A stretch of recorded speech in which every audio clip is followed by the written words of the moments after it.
Hi, everyone, and thank you so much for coming to our very first Lunch and Learn. My name is Ray Haycraft. I'm a content creator here at Connect Cause, and I am so excited to be hosting our first Lunch and Learn, Phishing in the Human Firewall, featuring our very own Chief Technology Officer, Paul Bender. Now, first, we want to show you an exclusive new look at Connect Cause Classroom, which is a brand new learning platform that's launching July 1st. And you can sign up now. But first, we're going to show you this exclusive new video. Whoa, stop scrolling. I've got something really important to tell you. On July 1st, Connect Cause is going to be launching a brand new one-stop free digital learning resource, Connect Cause Classroom. We'll give you all of the information that you need to be successful with technology, from quick tips and step-by-step tutorials to deep dives for when you're ready to level up your skills. Certain courses will even offer a certificate of completion, which is perfect for boosting your resume. Sign up now to be one of the first to get new announcements and access to this incredible new learning resource. So what do you want to learn today?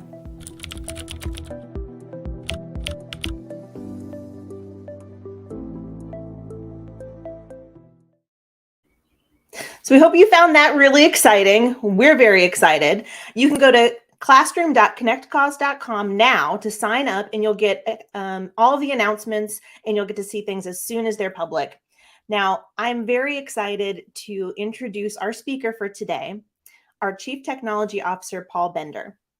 So I'm going to go ahead and invite him into our studio. Hi, Paul. Hi, Ray. So I'm going to hand it over to Paul. He is going to present on phishing in the human firewall, and then we're going to take comments and questions from all of you at home. So you can put in, if you're watching on YouTube, on LinkedIn, on Facebook, you can go ahead and comment on that live stream, and we'll pull your questions in here, and you can ask Paul anything within reason. All right, Paul, how are you doing today? Doing great, Ray. Thanks so much. I appreciate the introduction. I want to welcome everybody to Phishing in the Human Firewall. Just a few words before I get started here. Understanding phishing and understanding cybersecurity. Cybersecurity is a very broad category. And the way I usually explain it to folks is that, cybersecurity goes a mile deep and a mile wide as far as breadth. Phishing, we're really going, and today we're going to go an inch deep and a mile wide.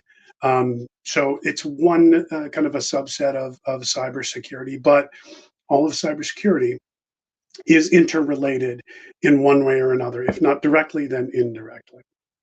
Again, we're going to have an opportunity towards the end to let you guys ask questions, or you can post in the comments at any point. And Ray will be moderating those and providing you with the ability for me to answer those questions later. Without further ado, let me go ahead and get started. So as you can see from my screen, phishing in the human firewall, we're going to be talking about something we refer to as the human firewall. The human firewall is the last line of defense and really the best line of defense against phishing. Makes sense that we start with an introduction. So what is phishing, just so that we're clear? Phishing is a form of social engineering. And social engineering really is nefarious individuals preying on either an interaction with you or your goodness or some information they may have knowing about you, or just a friendly email, something along those lines. Individuals, groups, hackers, there's all different actors that come into play when we're talking about phishing. As you can see there, I've got this stereotypical, presumably a young person in a hoodie in the war room basement there. That is kind of the stereotype of who would be a hacker. But honestly, hackers and or nefarious individuals who would do some type of phishing or be involved in it could be your next door neighbor. It could be anybody. And that's kind of what's really so scary about phishing, is that it really could be happening from anybody, anywhere. It's not necessarily limited to attacks that come out of another country or something else like that. Could be your next door neighbor, could be someone you're related to, could be somebody that works in your organization. Generally, the folks who are doing the phishing and performing the phishing attacks are intent upon some very specific results. One of the biggest ones is obviously taking your money, right? So in a lot of cases, you hear about large numbers or large dollars being lost in a phishing attack. Taking your money is the number one, but it's by far not the only one, right? So corporate espionage is another one. And we talk about corporate, that applies to whether you're a for-profit, a non-profit, doesn't matter. Corporate espionage is another big reason for phishing. Finding out information or plans or something else like that that would give another corporation or another organization an edge over your organization. In some cases, it's a disgruntled employee, somebody who has a grudge, somebody who wants to get some kind of revenge, either on you or on your organization for whatever reason.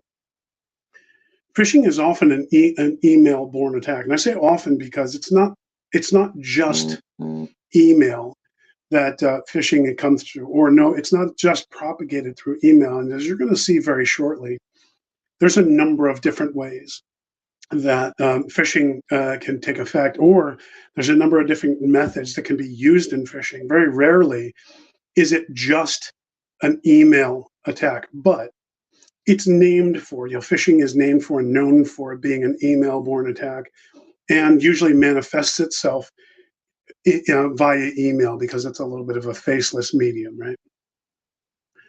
Very often, although not always, it's sent to large numbers of users, or sometimes power users are individually targeted. So, for example, you may see something coming from a CFO of an organization or a CEO organization with some urgency, saying, "Please do this right away." And very often, it's a wire transfer a large sum of money and do that in the next 10 minutes.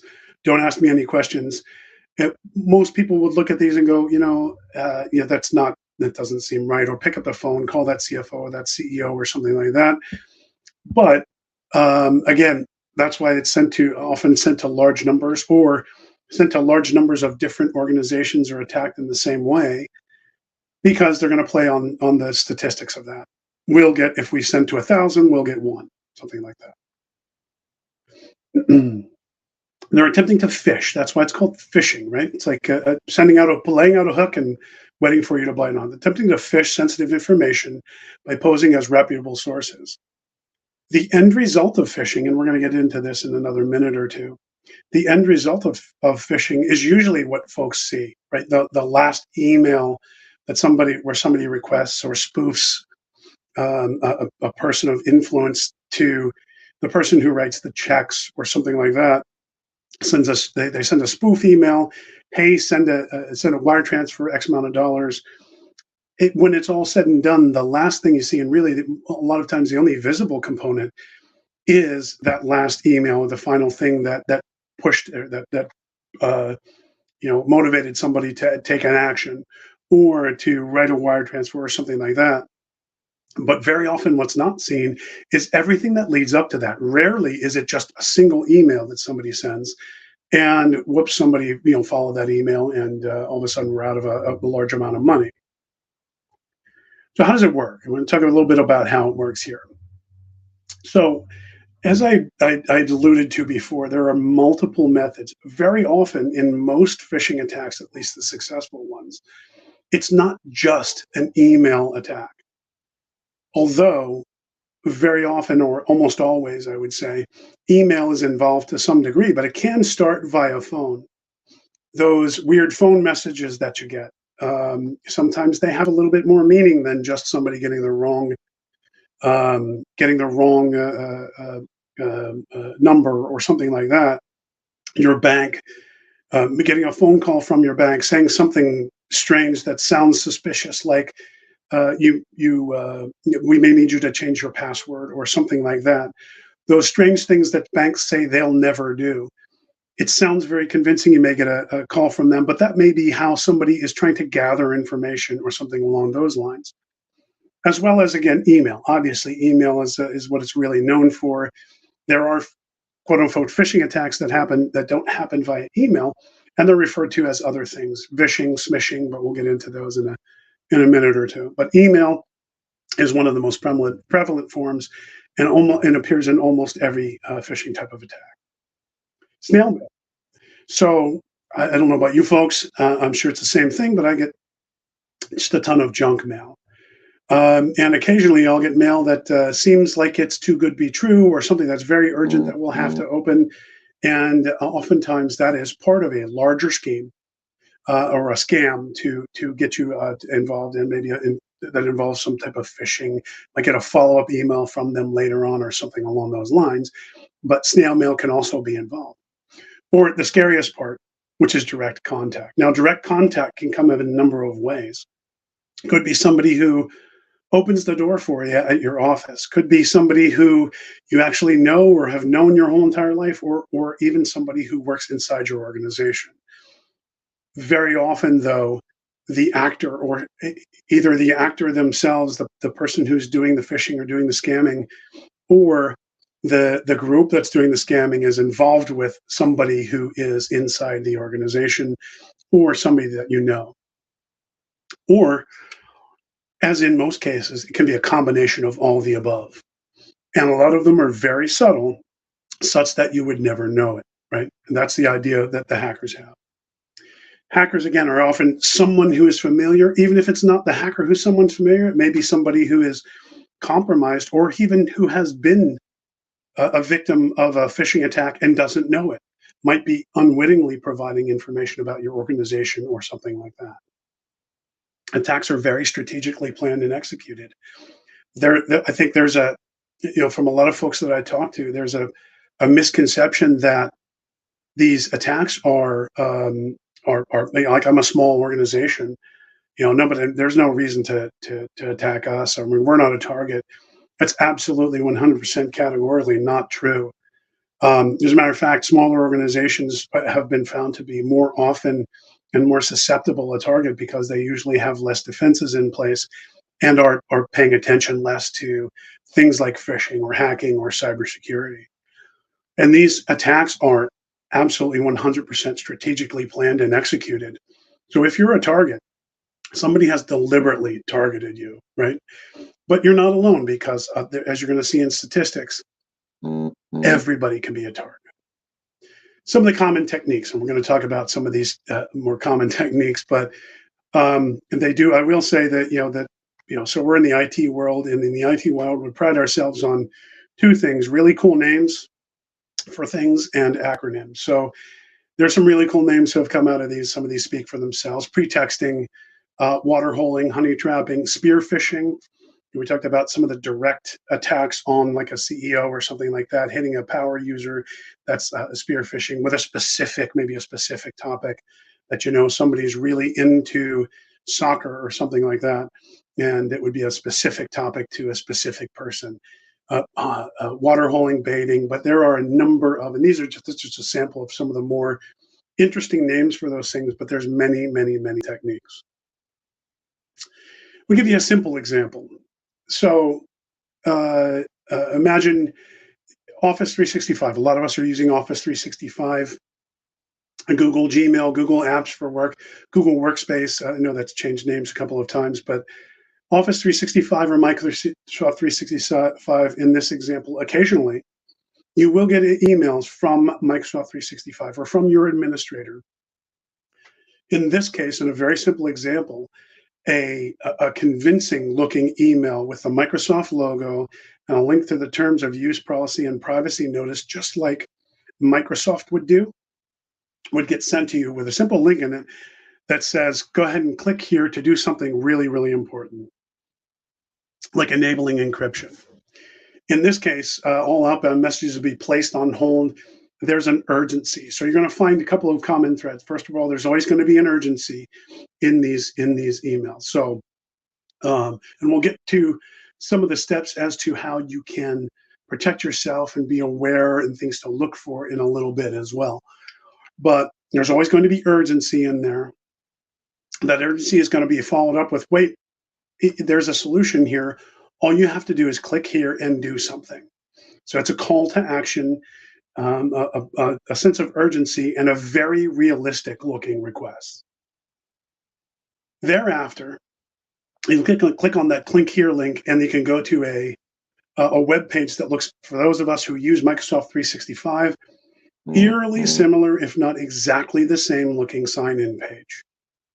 Once you get there, in a lot of cases now, us Office 365 users, we reach a page that looks exactly like this on a daily basis, often multiple times.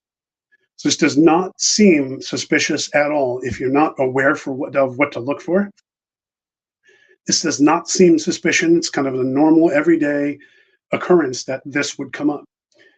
People would put their email address in, and then after that, it would prompt them for their password. And then all of a sudden, before you know it, you have just given your email address and password to a hacker. This might be step 1, step 5, or the end game of a phishing example, but this is a great example of how a lot of folks get caught in phishing. They give away their credentials thinking they're just plugging it into a legitimate website. Very often happens like this.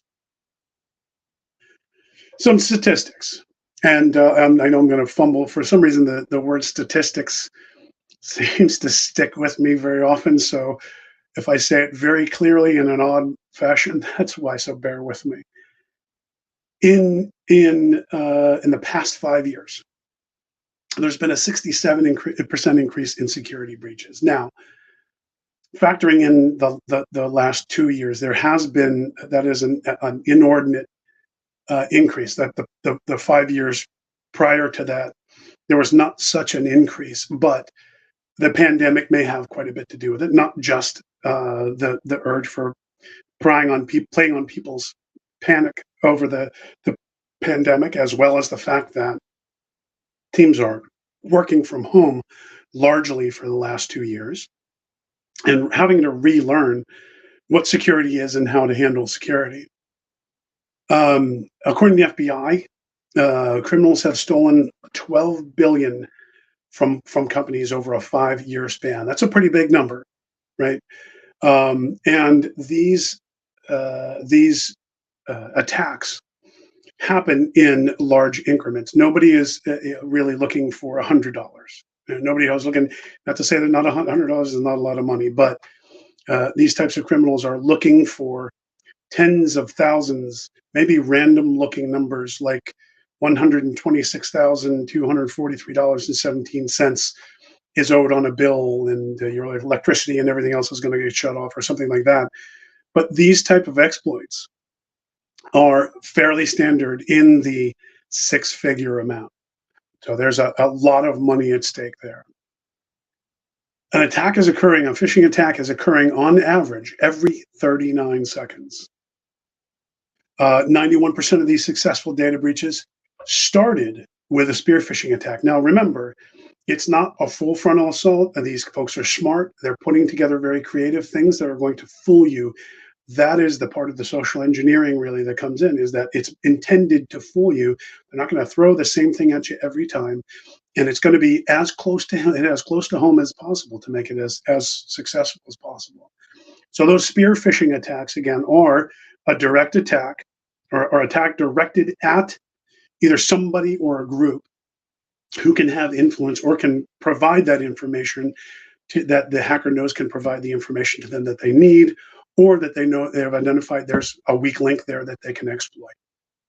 But 91% of all successful data breaches have started with a spear phishing attack. That's a pretty big number. So all other cyber crimes to the side of all data breaches, that's how they start. On a daily basis, just kind of put it into perspective here. 156 million phishing emails are sent every day. It's quite a few.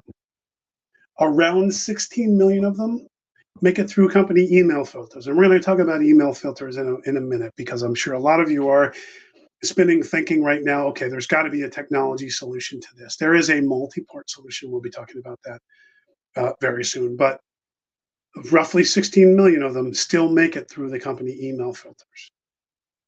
Around half of those, so about 8 million of those, get opened by recipients. So we're opening 8 million phishing emails a day, which means you, me, everybody, we're opening At some point, we're opening a phishing email. And in the end, about 80,000 people per day end up being victims of phishing attacks, whether that is, and that includes exploiting data or information, which may lead to a monetary phishing attack, or giving away that corporate information or organizational information or something like that. Those scary, those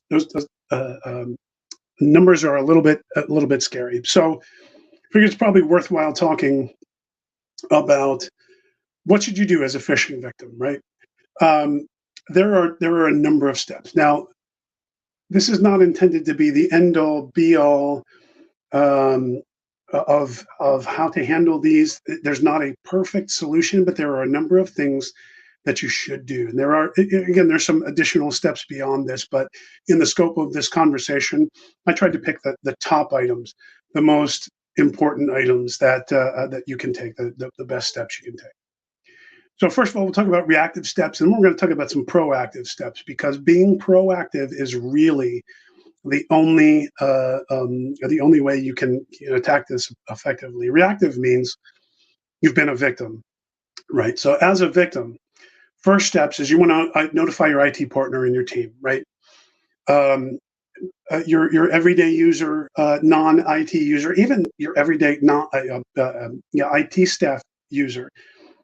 You may not realize that, but cybersecurity is a specialty within IT. And I know as IT folks, we're often I'm grateful for it. We're given the benefit of the doubt that we know everything about every aspect of IT.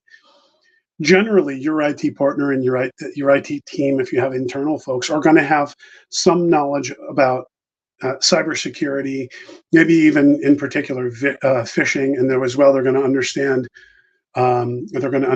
how to be preventive and handle some of these attacks. But you're going to notify your IT team and partner. If they're not experts on that, they're going to be able to know who to reach out to next. But as an organization, you're going to want to report the scam to the proper authorities.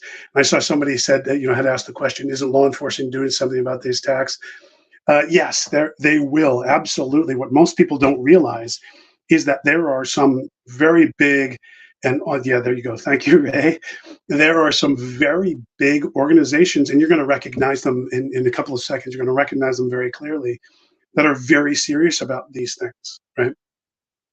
A lot of times we're looking for immediate gratification, get my money back, find this person and lock it up so I can that is not necessarily going to happen immediately, but it's super important to express these things and report these things to law enforcement, because they can't do anything if you don't do that. The chances of them catching somebody, like most other crimes, unfortunately, is a lower percentage than we'd want to be, a much lower percentage than we want to be. But the more we report, the more they can identify patterns, the more they can identify techniques that'll help us in the future.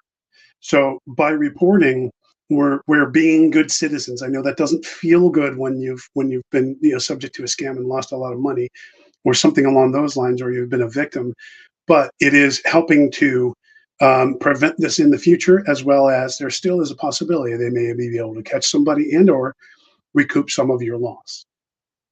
First one is you always go to your local or state police. Now, your local police probably are going to refer you to your state police, but I would start there. I've dealt with some localities that do have a cyber crimes or a white collar crimes type unit, usually with a bigger, with the bigger departments. You're going to see those. So, for those of folks who live around North Carolina, Holly Springs Police, they're a fine organization. They're probably not, I can know for a fact, they're not going to have a cyber crimes unit, nor are they going to have like a cyber crime, someone who specializes in cyber crimes. The smaller towns and things like that, police departments know, but still reach out to them. They'll guide you and provide you with some other information, but more than likely you're going to end up with, as a first step, talking to the state police. And if you're in North Carolina like we are, that's the State Bureau of Investigation. Although I've had some tangential interactions with the SBI. Those folks are highly trained. They're tech nerds just like us, so they're really into technology. They're very, very smart folks.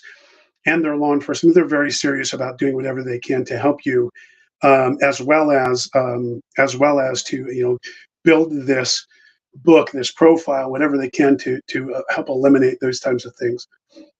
So SBI, and I've included also some links here, and we can share these as well later on. But if you get a chance, maybe jot these down. I've shortened these links so that you can write them down if you need to. NC State Bureau of Investigation is a great place to start.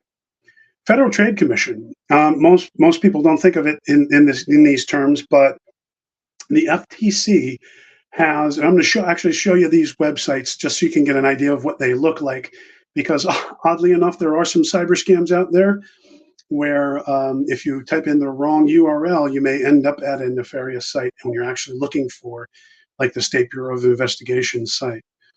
But the Federal Trade Commission, FTC handles identity theft, and they have a great tool for being able to report this stuff. Although this is not what you would think of per se as identity theft.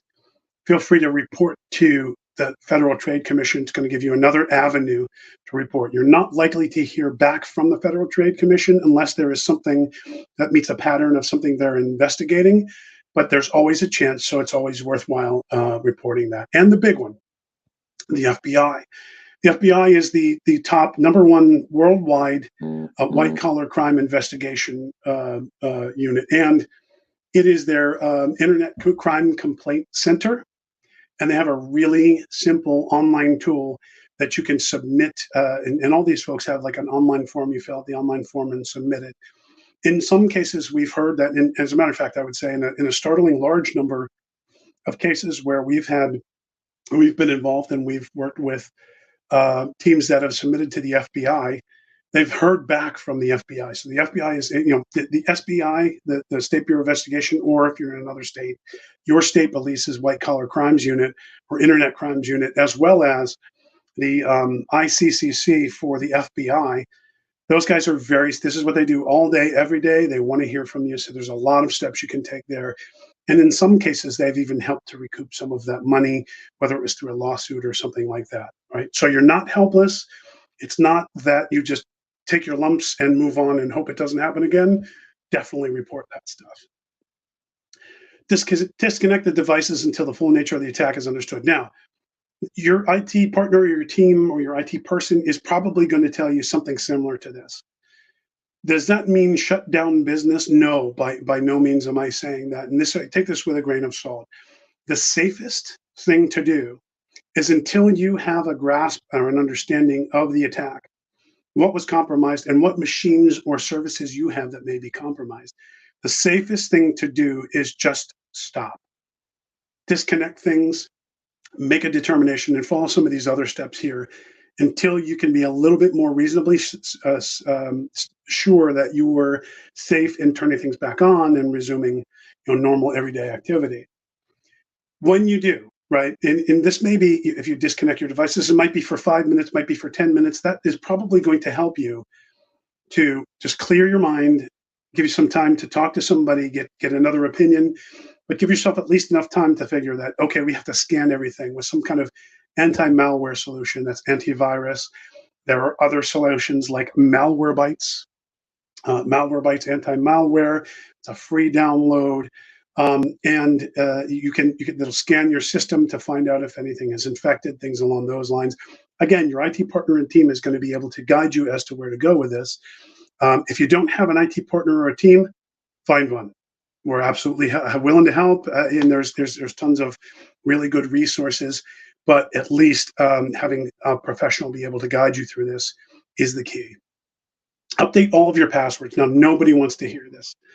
It's painful to update all of your passwords, but let's go back to that simple example I gave of a spam attack, or of a phishing attack via email. Somebody sends that very official looking Office 365 email with urgency and a call to action. And you click on that call to action, you've now given somebody, or somebody in your organization may have given somebody, your password to a single email system, right? In some cases, you'll use that email address to connect to your bank, to connect to as a backup for your personal email, or vice versa. You may have plugged in your personal email may have been hacked or compromised. Now all of your systems are compromised because the number one way to reset your password and or to get into all of your other systems is how? Via your email address. So if your email was compromised, even if you don't know your email was compromised, or even if you don't suspect your email was compromised or any of your other passwords, change them. It is the simplest thing you can do to protect yourselves. And first and foremost, one of those steps that you take, just as a little bit of cyber hygiene here, do not use the same username and password for all accounts. I know it's very tempting.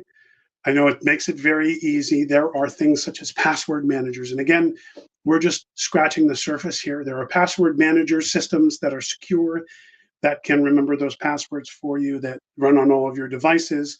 Everything's encrypted and they're very secure and they can remember those for you. So make them as challenging and at minimum, not the same for every single system. If you do get it, so imagine if your email attack or account, you accidentally give away your email password.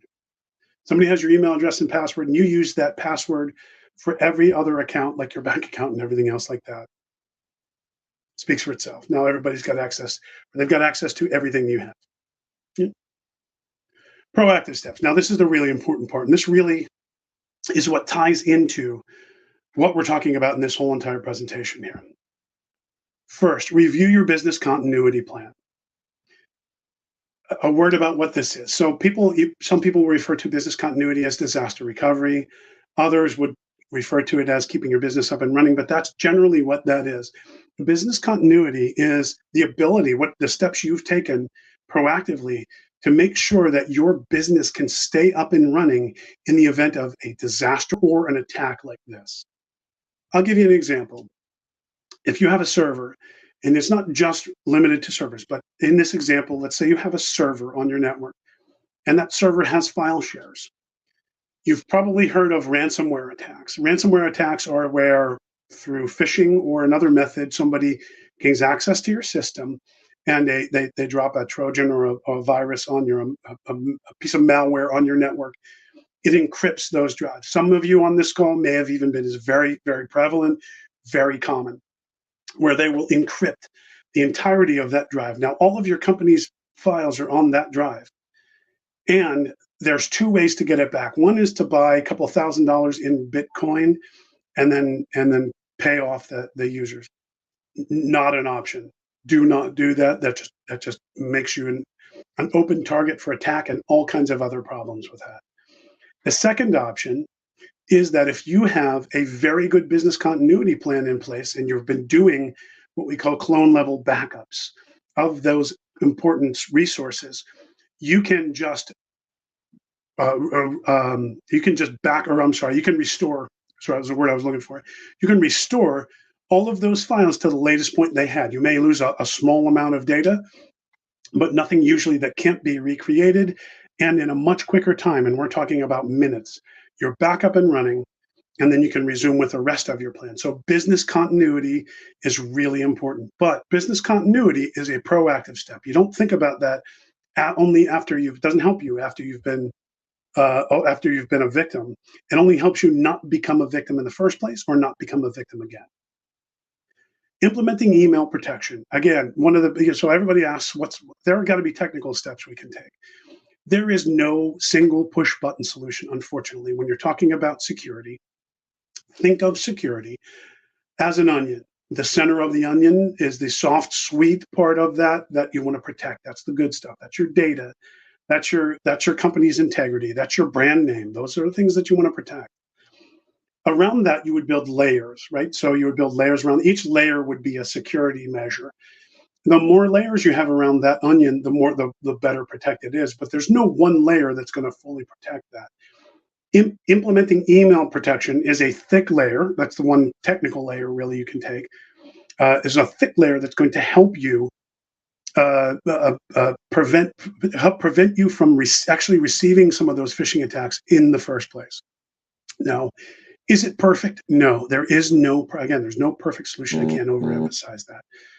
But without it, Every email, every phishing email in the world that ever comes your direction is going to get to you. It's going to make its way to your email box. And we're going to talk about some of those email protection systems in a minute.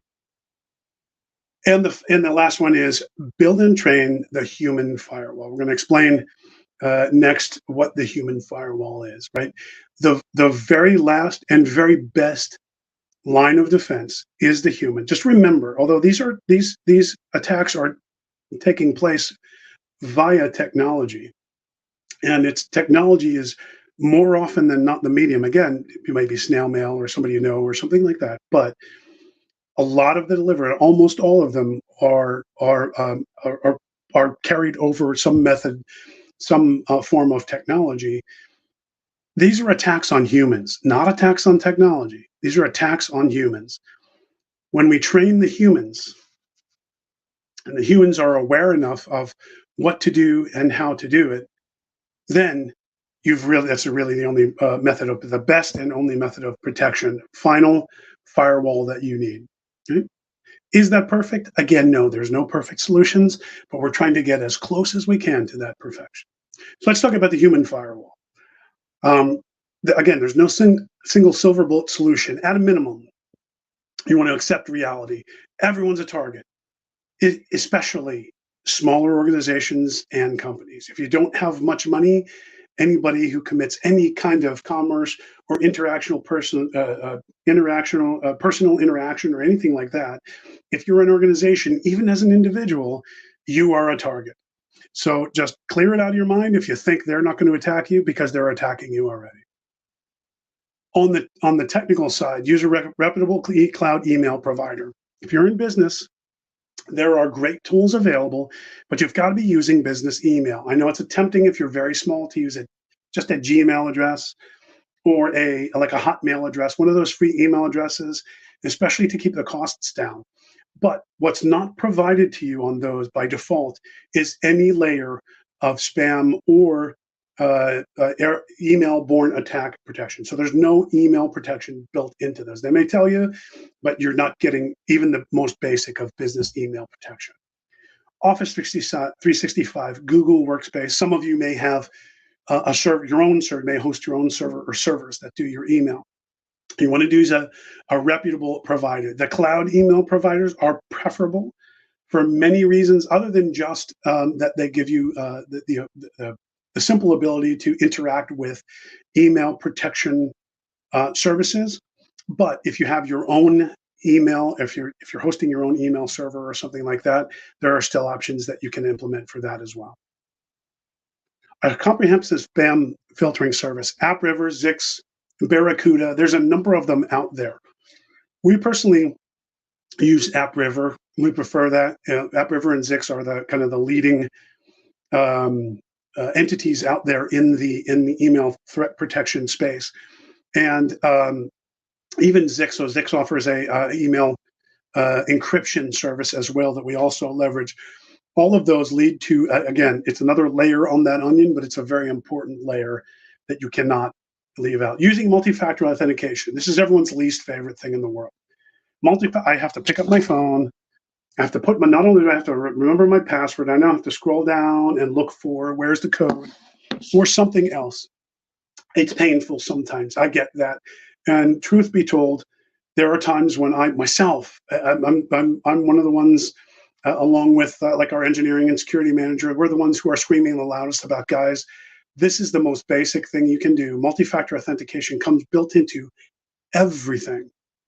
Even if it's just sending you a text message or sending you an email to verify, although that's not necessarily the best, but any kind of multi-factor authentication, use it. It's going to get you out of more jams than you can imagine. That multi-factor authentication, for example, gets you out of having accidentally, given somebody your email password. Remember that earlier simple example. If multi-factor authentication is enabled on your account, somebody else accessing your account, even with the password, still can't get in. Awareness, this is the big one. Build that human firewall, train yourself and your staff to identify phishing. And to do that, and so you may ask, so what do I do? How do I do that? I don't know cybersecurity. You partner with a cybersecurity awareness and engagement system. Let's start with Look, we're IT people, so of course I'm going to be saying, look, you need a good IT partner to start with. In general, whether it's cybersecurity related, whether it's keeping the lights on and the blinky lights blinking in the right sequence and everything working like it should, so that your people who do business can go back to doing business and not worrying about the technology.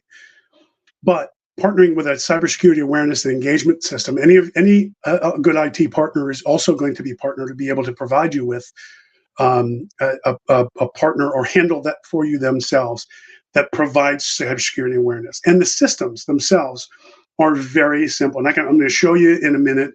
We partner with several of these. One of them, Nobi4, that's one of the more prevalent ones that we use. Wombat Technologies for much larger organizations. Now, Proofpoint, they do a very good job. They will actually do this cybersecurity awareness and training for you.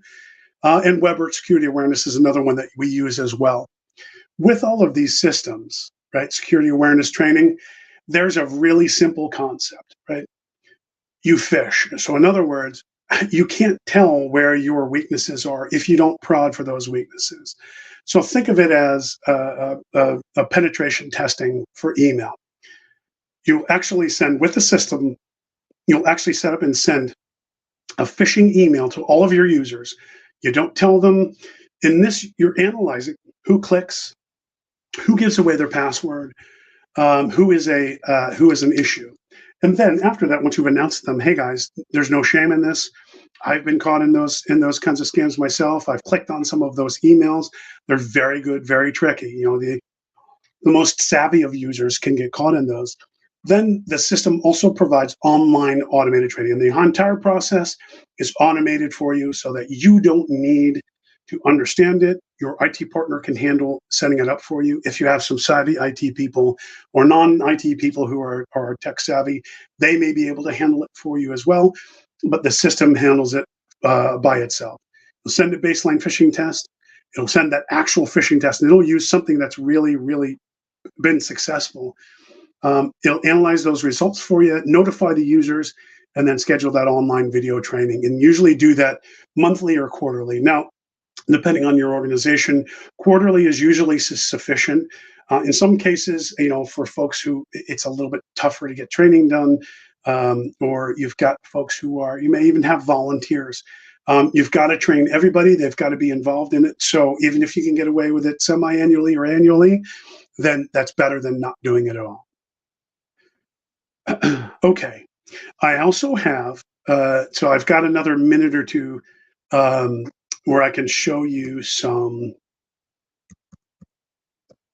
actual Nobi4.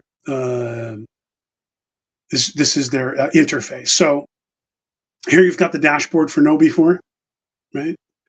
And I'll show your organization's your score risk history. Ideally, you want to get this down into the green, right? This is fake data. It's not a real data, but down into the green.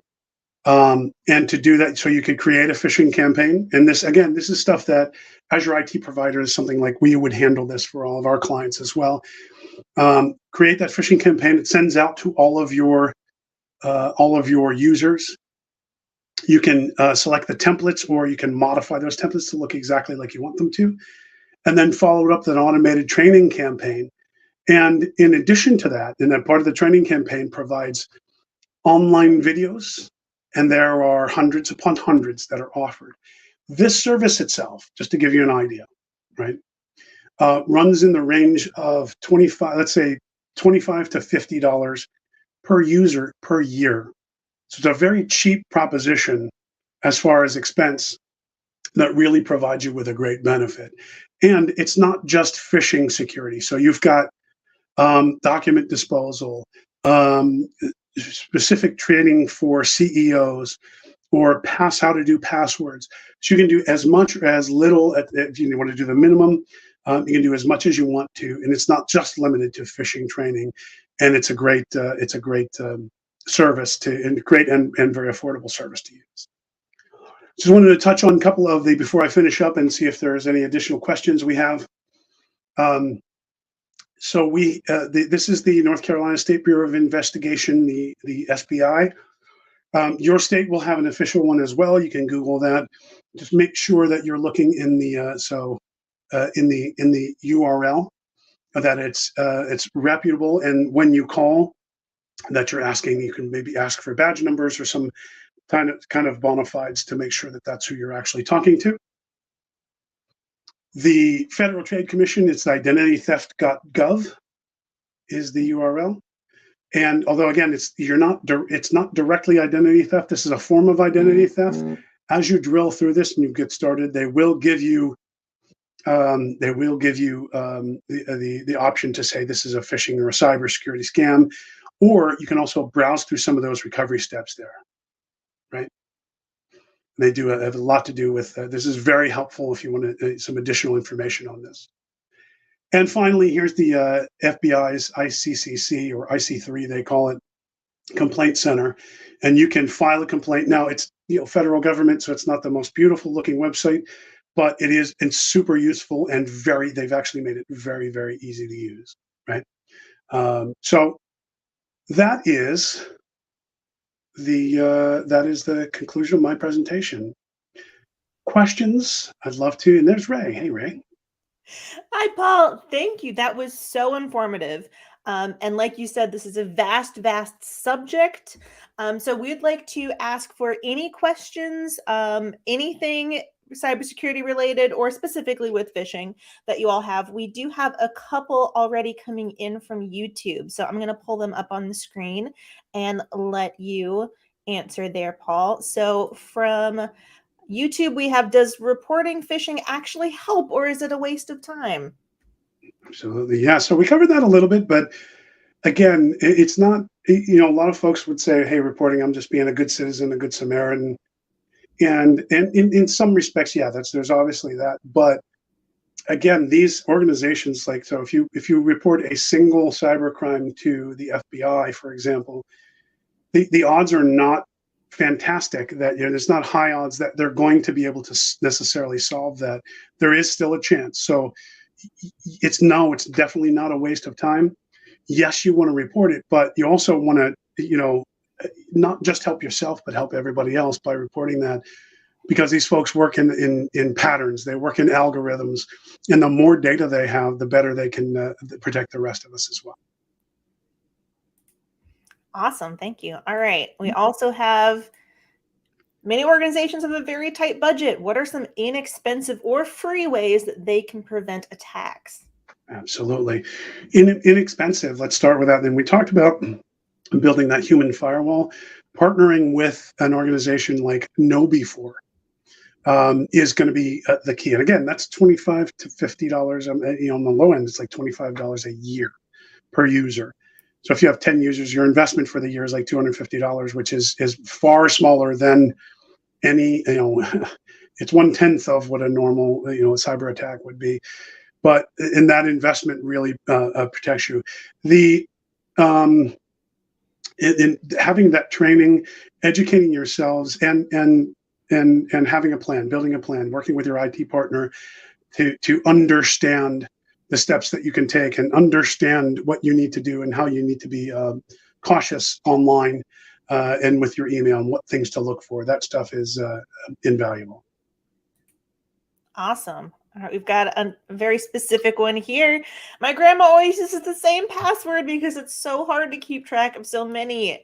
Is there anything out there to help me with this? Yeah, there are. So there's a number of them. I'll name two of them.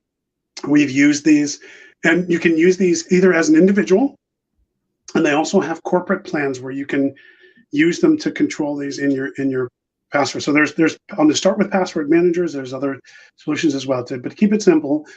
As an individual, I would recommend two. The first one I would highly recommend is LastPass. It's LASTPASS.com. For personal use, it's free. They may be now charging like $1 a year for that, which is very affordable, and it's more like a donation.